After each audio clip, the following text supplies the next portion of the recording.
నేపాల్పై వరద రూపంలో ప్రకృతి విరుచుకుపడింది.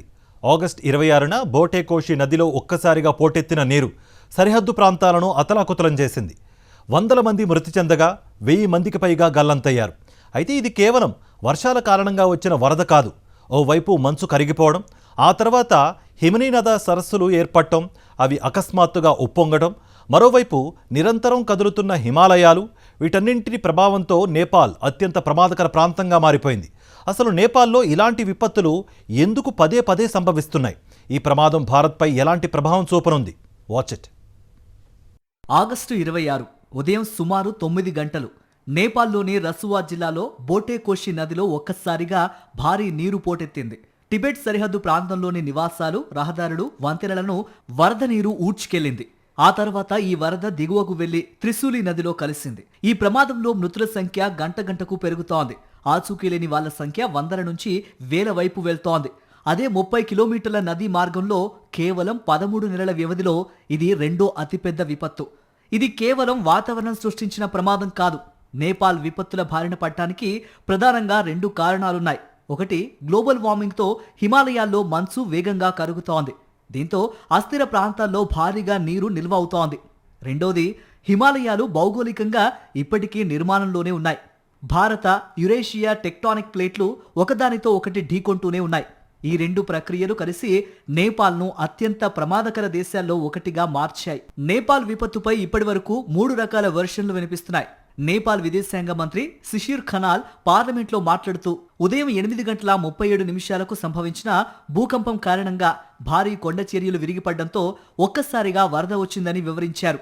అదే సమయంలో అమెరికా జియోలాజికల్ సర్వే కూడా 4.4 తీవ్రతతో భూకంపం సంభవించినట్లు తెలిపింది.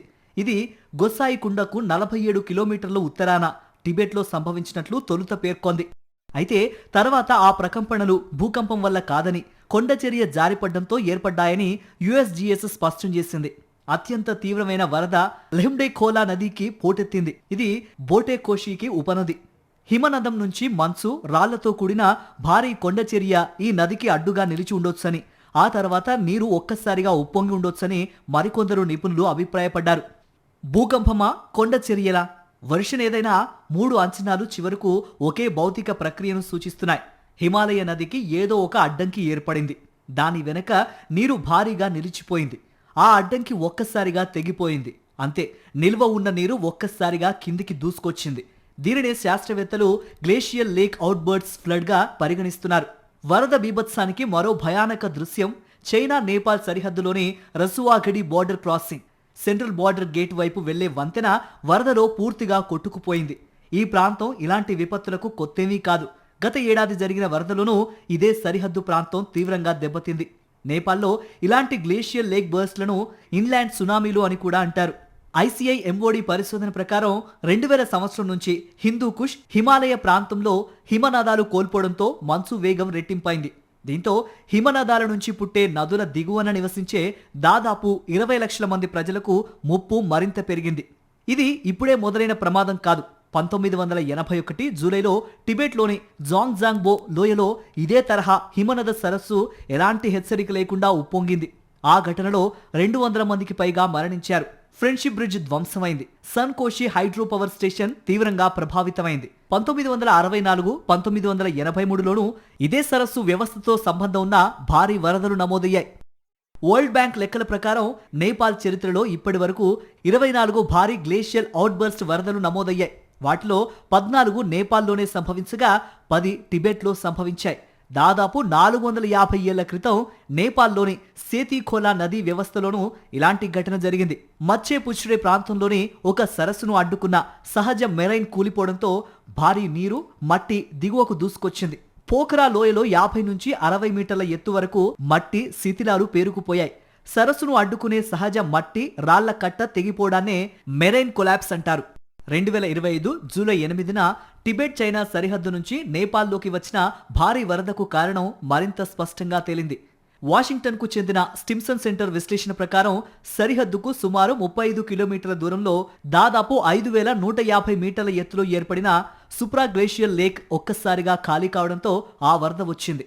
సుప్రా గ్లేషియల్ లేక్ అంటే కరుగుతున్న హిమనదం ఉపరితలంపై ఏర్పడే నీటి సరస్సు. హిమనదాలు కరుగుతున్న కొద్దీ ఇలాంటి వందలాది సరస్సులు ఏర్పడుతున్నాయి. 2020లో యుఎన్డిపి రూపొందించిన జాబితా ప్రకారం కోషి, గంటకి, కర్నాలి నది పరివాహక ప్రాంతాల్లో 3624 గ్లేషియర్ సరస్సులు ఉన్నాయి.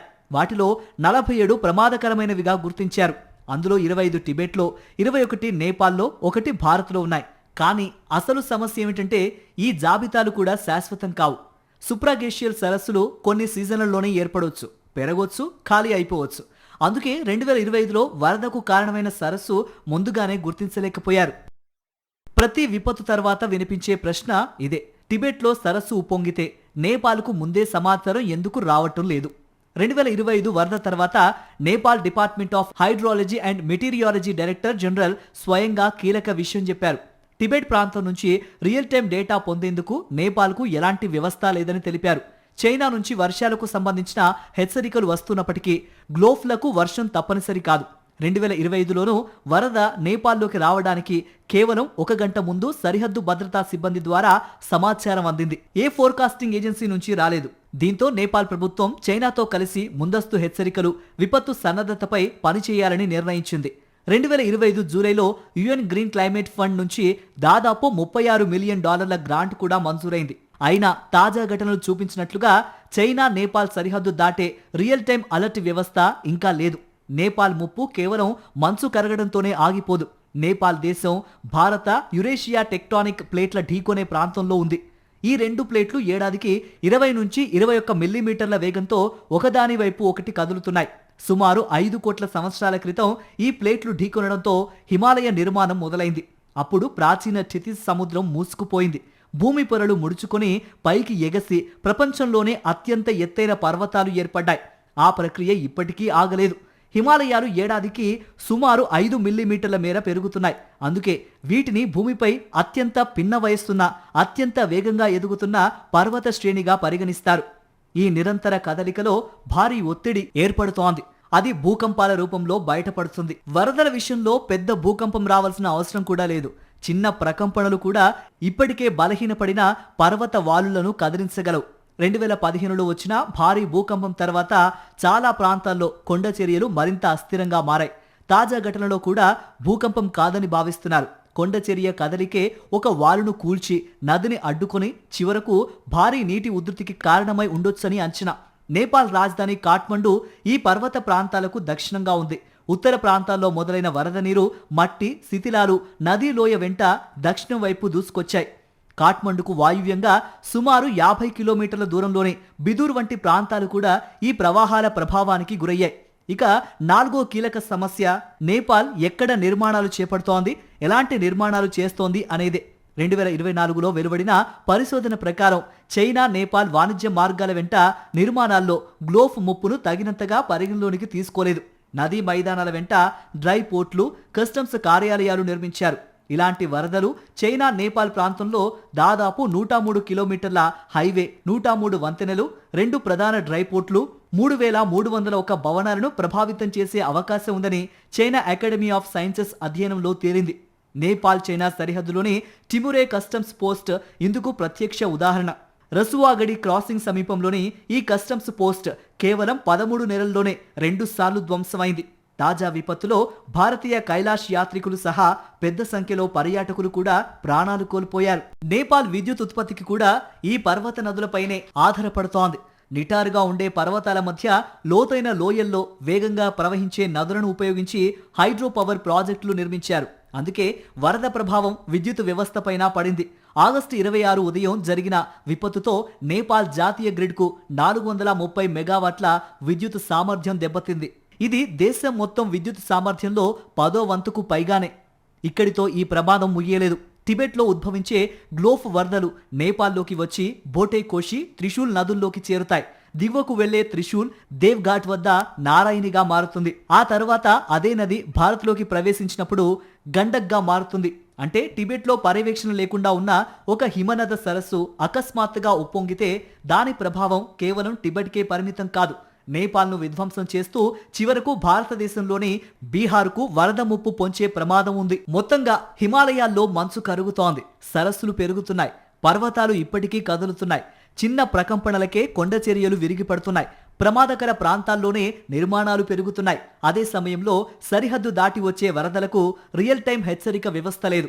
అందుకే నేపాల్లో వరద అనేది కేవలం ప్రకృతి విపత్తు కాదు, వాతావరణ మార్పు, భౌగోళిక కదలికలు, నిర్మాణ విధానాలు, సరిహద్దు సమాచార లోపం కలిసి సృష్టిస్తున్న శాశ్వత సంక్షోభం.